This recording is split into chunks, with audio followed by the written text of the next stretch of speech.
Dans cette vidéo, je te partage mon avis par rapport à l'état actuel du marché crypto. Est-ce que le marché peut aller encore plus bas ou est-ce qu'il peut remonter? Donc, dans cette vidéo, tu sauras exactement ce que je pense de ça et tu pourras également te faire ton avis sur la question. Donc, on se retrouve tout de suite dans la suite de la vidéo. Let's go!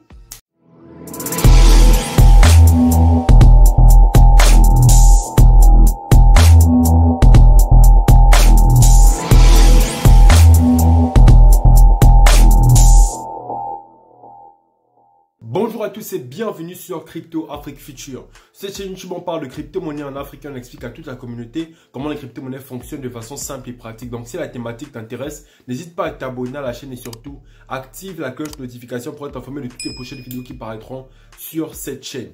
Alors les gars, par rapport à l'état du marché crypto, il faut voir que plus le temps passe, plus les crypto-monnaies commencent à trouver réellement leur place dans l'écosystème du monde. On a eu la guerre de l'Ukraine et de la Russie et on a vu à quel point les crypto-monnaies ont joué un rôle décisif à l'issue de cette guerre. Mais on se rend compte également que différents pays commencent à vouloir adopter la crypto-monnaie. On a eu la République centrafricaine qui a adopté la crypto-monnaie. On a eu des banques aux États-Unis qui ont commencé à investir dans les crypto-monnaies. Les États-Unis voulaient réguler les crypto-monnaies de façon stricte, mais actuellement, les États-Unis se sont décidés de faire des recherches sur la crypto-monnaie avant de commencer à réguler. Ça veut dire qu'ils font des recherches poussées pour comprendre la crypto-monnaie fondamentalement, pour pouvoir faire des régulations qui sont en accord avec les fondamentaux de la crypto-monnaie. Bien évidemment, ils vont faire en sorte que ce soit à leur avantage aussi. Mais déjà, c'est un grand pas par rapport à ce que l'Europe fait, parce que l'Europe, eux, ils veulent simplement réguler pour que les gens payent beaucoup de taxes. C'est tout ce que l'Europe fait et l'Europe en fait ne comprend pas du tout les enjeux de la crypto-monnaie, ou alors certainement ils comprennent, mais ils ont tout intérêt à ce que les crypto-monnaies ne soient pas plus utilisées que les monnaies fiduciaires en Europe. Aux États-Unis, peut-être qu'ils ont trouvé un moyen d'utiliser les crypto-monnaies à leur avantage, mais en tout cas la régulation là-bas sera certainement beaucoup mieux et beaucoup plus réfléchie que celle de l'Europe. Par rapport à tout ça, c'est clair qu'il y a beaucoup de mouvements et vous savez que les crypto-monnaies sont impactées par la loi de l'offre et de la demande et que les gens vont acheter et vont vendre en fonction justement des tendances autour. Lorsqu'il y a des news positives, les gens vont avoir tendance à acheter et lorsqu'il y a des news négatives, les gens vont avoir tendance à vendre. Donc du coup, concernant les facteurs qui influent sur la variation des crypto-monnaies, il y a les news économiques, il y a également les autres marchés parce que on a le marché de l'or, on a le marché des matières premières, on a le marché de la bourse, etc. Donc on a tous ces marchés-là et ces marchés-là, il faut comprendre qu'ils sont quasiment 500 fois plus gros que le marché des crypto-monnaies. Je dis bien 500 fois plus gros que le marché des crypto-monnaies. Le marché des crypto-monnaies, il est actuellement à 2000 milliards de dollars, alors que ces marchés-là peuvent être à plus de 200 000 ou 100 000 milliards de dollars. Donc, vous voyez un peu l'écart et la différence de taille. Donc, du coup, forcément, le marché des crypto-monnaies sera beaucoup plus influé, impacté par les fluctuations de ces marchés-là. Lorsque ces marchés-là fluctuent, les fluctuations vont automatiquement être corrélées au marché des crypto-monnaies. Et donc, vu que ces marchés-là actuellement sont en baisse, il est aussi normal que le marché des crypto-monnaies soit en baisse. Donc, il y a déjà ce deuxième facteur-là qui peut expliquer justement la baisse des crypto-monnaies. Et ensuite, il y a l'un des facteurs les plus importants qui est le cycle du marché crypto en lui-même. Et j'avais fait une vidéo où j'expliquais c'était quoi le cycle du marché et j'espère que cette vidéo-là vous avez comprise. Parce que cette vidéo-là vous permet d'avoir des informations qui vont faire en sorte que vous puissiez être plus attentif par rapport à la suite, à ce qui va se passer. Mais dans cette vidéo, je vais tenter de vous donner des stratégies et je vais tenter de vous faire voir les choses sur plusieurs perspectives différentes afin que vous puissiez bien évidemment vous préparer en conséquence. Donc, je vais vous faire un rappel justement de ce cycle de marché-là pour que vous puissiez comprendre justement les éléments qui peuvent influer sur le prix justement des crypto-monnaies. Alors déjà, il faut comprendre que le Bitcoin représente plus de 40% du marché des crypto-monnaies à lui seul. Plus de 40% du marché des cryptos. Donc, du coup, en fait, toutes les crypto-monnaies sont corrélées au Bitcoin. De sorte à ce que lorsque le Bitcoin prend de la valeur, les autres cryptos prendront de la valeur. Et lorsque le Bitcoin chute, les autres crypto-monnaies vont chuter. Le Bitcoin, en fait, c'est lui qui a la plus grande dominance sur le marché. C'est lui, en fait, qui dirige, on va dire, le prix du marché. Et le Bitcoin, c'est une crypto-monnaie qui est cyclique. Lorsque Satoshi Nakamoto a créé Bitcoin, il a créé Bitcoin avec un algorithme bien précis qui respecte certains cycles. Et justement, vu que le Bitcoin influe sur les autres crypto-monnaies, le Bitcoin a des cycles. Et donc, ce cycle-là est influé également sur les autres crypto-monnaies. Donc, du coup, le marché des crypto-monnaies va et évolue en fonction du cycle du Bitcoin, en tout cas du moins pour l'instant. Contrairement au système bancaire dans lequel, lorsque vous faites une transaction, c'est la banque qui va vérifier les transactions, qui va vérifier si vous pouvez bel et bien le faire. Par exemple, si vous avez 100 000 dans votre compte et que vous voulez envoyer 1 million, c'est la banque qui va vérifier si vous pouvez envoyer 1 million alors que vous avez 100 000. La banque va dire non, vous ne pouvez pas envoyer parce que vous n'avez pas la somme que vous voulez envoyer. Donc, la banque va sécuriser les transactions. Sur la blockchain, il faut comprendre que ce sont les mineurs qui vont valider les transactions. Donc, ce n'est pas un organe central qui va valider la transaction, mais c'est plusieurs mineurs à la fois qui vont valider la même transaction. Mais lorsqu'une transaction a été mise sur la blockchain, cette transaction-là, elle est codée. Et donc, du coup, pour pouvoir la valider, il faut d'abord pouvoir la lire. Et donc, pour la lire, il faut la décoder. Et pour la décoder, justement, les mineurs, ce sont des machines qui vont faire des calculs mathématiques pour pouvoir décoder, justement, la transaction qui a été faite. Et donc, du coup, tous les mineurs vont se mettre en compétition sur la blockchain. Et justement, le premier mineur qui va réussir à décoder la transaction avant les autres va recevoir une quantité de Bitcoin qui lui sera payée par la blockchain. Donc, ce seront de nouveaux Bitcoins qui seront créés. Donc, il faut bien comprendre que, justement, sur la blockchain, lorsque le mineur en question va décoder la transaction, il va la valider, il va montrer cette transaction aux autres mineurs pour que les autres mineurs aussi valident avant que cette transaction soit ajoutée dans un bloc. Et donc, du coup, cette action-là, ce phénomène-là se produit chaque 10 minutes. Chaque 10 minutes, un mineur réussit à trouver la réponse à un calcul pour créer un nouveau bloc et donc il est récompensé avec une certaine quantité de Bitcoin. Maintenant, cette quantité de Bitcoin en question-là, c'est ce qui est très important parce que en 2009, la quantité de Bitcoin qui était reversée à un mineur qui réussissait à décoder la transaction, c'était 50 Bitcoin. 50 Bitcoin chaque 10 minutes qu'un mineur réussissait à décoder une transaction. 50 Bitcoin et ce qu'on appelle le halving, c'est justement le fait que la quantité de Bitcoin qui va être créée là, ces 50 Bitcoins là vont être divisés en deux chaque 4 ans. Donc en 2009 jusqu'en 2013, c'était 50 Bitcoins qui étaient reversés aux mineurs. Mais en 2013, ça a été divisé par 2 parce qu'il y a eu le halving. Le halving, la division de la quantité de Bitcoin mise en circulation chaque 4 ans. Donc à partir de 2013 à 2017, c'était maintenant 25 Bitcoins qui étaient remis aux mineurs chaque 10 minutes. 25 Bitcoins. Ensuite, lorsqu'on est quitté de 2017, on passe maintenant en 2021. On a le prochain halving qui est venu en 2021 et donc du coup une division justement de 12,5 Bitcoin divisé en 2 en 2021 à 6,25 Bitcoin aujourd'hui. Donc aujourd'hui, lorsqu'un mineur décode la transaction, il reçoit justement 6,25 Bitcoin qui lui sont reversés. Et dans 4 ans, bien, là on est en 2021, donc en 2025, ça va être divisé encore en 2 et ce sera plus 6,25, mais la moitié des 6,25 Bitcoin qui seront versés. Donc du coup, la quantité de Bitcoin qui est mise en circulation, parce qu'il faut comprendre que ces Bitcoins-là, ce sont de nouveaux Bitcoins qui sont créés nouvellement et qui sont mis sur le marché, bien évidemment qui sont payés à ces mineurs-là. Donc du coup, ces Bitcoins-là, ce sont des Bitcoins qui sont mis en circulation. Donc la quantité de Bitcoin qui est mise en circulation chaque 4 ans est divisée par 2. Et c'est ce qu'il faut comprendre, c'est ce qu'on appelle le halving. Maintenant, le halving, il va avoir des répercussions parce que vu qu'il y a de moins en moins de Bitcoin que l'on met en circulation, le Bitcoin devient de plus en plus rare. Et lorsqu'il devient de plus en plus rare, il y a de plus en plus de personnes qui veulent acheter ce Bitcoin-là. Et quand quelque chose devient de plus en plus rare, il prend de plus en plus de valeur. Voilà pourquoi on a eu ce qu'on appelle le bull run. En général, après un halving, il y a ce qu'on appelle le bull run. Donc, l'explosion du marché crypto. En 2013, on a eu un bull run. En 2017, on a eu un bull run. En 2021, on a connu un bull run. Donc, on a eu un Bitcoin qui quittait de 9 000 $ à plus de 60 000 $.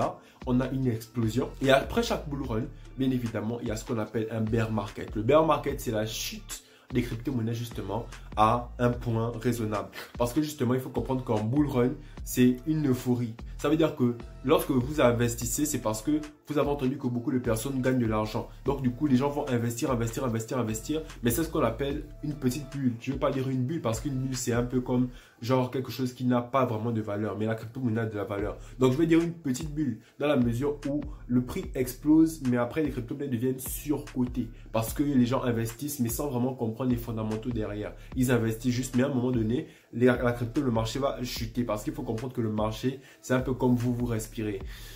On inspire, on expire. Quand vous inspirez, imaginez que le marché monte et quand vous expirez, imaginez que le marché chute. C'est la même chose sur le marché des crypto-monnaies.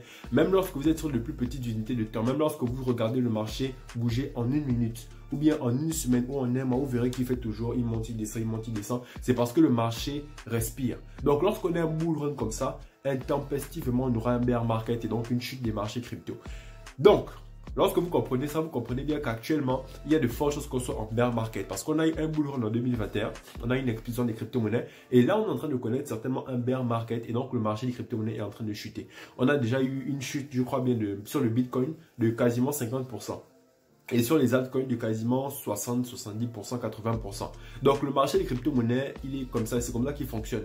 Le Bitcoin, il va toujours perdre moins de valeur que les autres parce que dans le Bitcoin, il y a beaucoup plus d'argent. Donc pour faire bouger le prix du Bitcoin, pour faire bouger la quantité d'argent dans le Bitcoin, c'est un peu plus difficile que pour faire bouger la quantité d'argent dans les crypto-monnaies qui sont plus petites. Bitcoin a une capitalisation boursière de plus de 500 milliards de dollars, alors que pour faire bouger le prix d'une crypto-monnaie qui a 1 milliard de dollars, vous voyez que c'est beaucoup plus facile. Voilà, c'est beaucoup plus facile de doubler le prix d'une crypto-monnaie qui a 1 milliard de dollars que de doubler une crypto-monnaie qui a 500 milliards de dollars. Donc, c'est pour ça que le Bitcoin, il perd toujours moins de valeur que les autres. Mais lorsqu'il y a une hausse également, le Bitcoin prend moins de valeur que les altcoins en général. Donc, les gars, voici l'état du marché actuel. C'était pour contextualiser les choses. Maintenant, actuellement, est-ce que le marché va remonter ou est-ce qu'il va continuer de chuter? À cette question-là, je vais vous donner deux théories. Première théorie, c'est que oui, le marché des crypto-monnaies peut bel et bien continuer à chuter. Parce qu'on a eu en 2017 un bull run. Donc, on a eu un Bitcoin qui est quitté de quasiment 1000 dollars à plus de 17 000 dollars. Et après, il a rechuté fortement à 3000 dollars. Donc, c'était une chute de quasiment 80%. Donc, si le Bitcoin fait une chute de 80%, c'est qu'il faut savoir qu'il y a des altcoins qui ont fait une chute de 100% ou même d'autres de 99%. Donc, du coup, c'est vraiment brutal un bear market. C'est vraiment très brutal. Actuellement, on a une chute de 50% sur le Bitcoin. Donc, vous voyez bien qu'il y a encore beaucoup de chances qu'on puisse avoir une chute encore de 20%, 30% de moins. C'est possible, c'est vraiment possible. Parce que justement, c'est comme ça que le marché fonctionne, c'est cyclique. Et on aura des hausses, on aura aussi des bas. Et c'est comme ça que ça fonctionne. Si tu es débutant et que tu te lances en crypto-monnaie sans stratégie, tu vas te brûler les ailes si surtout tu n'as pas connaissance de tout ça. Voilà pourquoi c'est important de se former.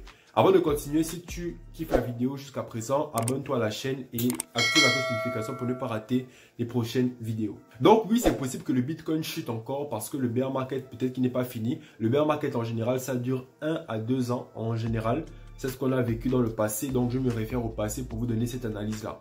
Ça, c'est la première chose. Deuxième chose, la deuxième vision des choses, c'est quoi? C'est que c'est possible que le marché remonte parce que il faut comprendre qu'actuellement, la majorité des personnes pensent que ça va aller plus bas.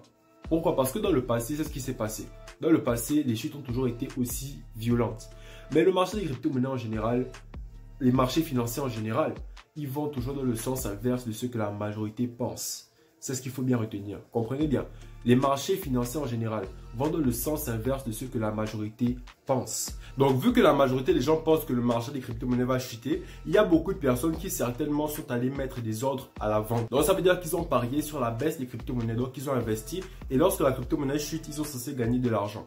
Mais le risque, c'est justement ça. Le marché des crypto-monnaies va très souvent dans le sens inverse de ce que la majorité fait.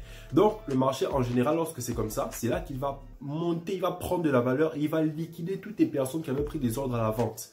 Et en général, c'est ce qui se passe. Et lorsque le marché monte, s'il monte un peu trop haut, les gens vont commencer à reprendre confiance. Ils vont commencer à revenir investir. Voilà. Et on a un bull run qui peut repartir comme ça. On a une hausse qui peut repartir comme ça. Voilà. Le marché est imprévisible et bon, on peut le prévoir, on peut essayer d'anticiper, on peut essayer d'envisager les probabilités. Mais voici un peu les deux scénarios. Soit le marché peut continuer de chuter. C'est vraiment très possible. Hein. Mais le marché peut également partir à la hausse fortement à cause des liquidations qu'il aura pris, la liquidité qui sera prise. Allez, une hausse qui va redonner confiance aux gens et les gens vont recommencer à investir. Voilà, tout part du sentiment que les gens ont d'investir dans les cryptos. C'est ça les gars. Donc voici un peu mon avis sur la question les gars. Ces deux scénarios-là peuvent arriver, mais il faut comprendre que la meilleure stratégie dans ce moment-là, c'est le DCA. Le DCA, c'est-à-dire que vous investissez petit à petit. Ça veut dire que si vous avez 1000 dollars, au lieu d'investir 1000 dollars en une fois, vous divisez vos 1000 dollars en plusieurs petites tranches que vous allez investir dans une période de temps définie. Vous allez vous dire par exemple que bon, je vais investir 10 dollars tous les jours. Voilà, je vais investir 10 dollars chaque semaine ou 100 dollars chaque mois. Vous voyez un peu que ça fait en sorte qu'avec le temps, vous allez lisser votre investissement. Au lieu d'investir en une fois, vous allez justement investir petit à petit. Comme ça, si la crypto-monnaie continue de chuter, vous allez justement investir de plus en plus bas. Donc, vous allez continuer à investir en bas, acheter de plus en plus bas et ça va vous permettre sur le long terme de pouvoir vous faire du gain. Donc, le DCA, c'est la meilleure stratégie actuellement. Investissez par palier, petit à petit. N'allez pas tout mettre en un coup comme ça. Non, pas du tout. Et n'attendez pas aussi comme ça, non. Investissez petit à petit, petit à petit. Vous devez toujours avoir de la liquidité pour saisir les opportunités. C'est vraiment important. Et je disais toujours que avant de vouloir aller faire des stratégies, le trading, etc., vous devez impérativement avoir une base. donc un certain capital en holding. Vous devez avoir des crypto-monnaies, au moins 4 ou 5 que vous avez sélectionnées sur lesquelles vous investissez pour le long terme. Sélectionnez des projets réellement intéressants, des projets vraiment que vous comprenez et que vous allez réellement suivre, que vous allez réellement accompagner dans leur évolution. C'est comme ça que sur le long terme, vous allez finir avec ces crypto-monnaies-là, au moins 3 parmi elles vont vous faire gagner beaucoup d'argent. Du moment que vous avez une vision long terme et que vous faites le DCA, les gars, l'état du marché ne doit pas vous inquiéter. Vous serez réellement des investisseurs aguerris si vous regardez toutes mes vidéos et que vous suivez à la lettre ce que je vous dis. Donc du coup les gars, c'est ça. Pour ceux qui veulent se former et être accompagnés personnellement, vous me contactez simplement sur mon numéro WhatsApp et puis on en discute. Merci beaucoup de m'avoir suivi. C'était Harley de Crypto Afrique Future. On se retrouve dans les prochaines vidéos. Peace!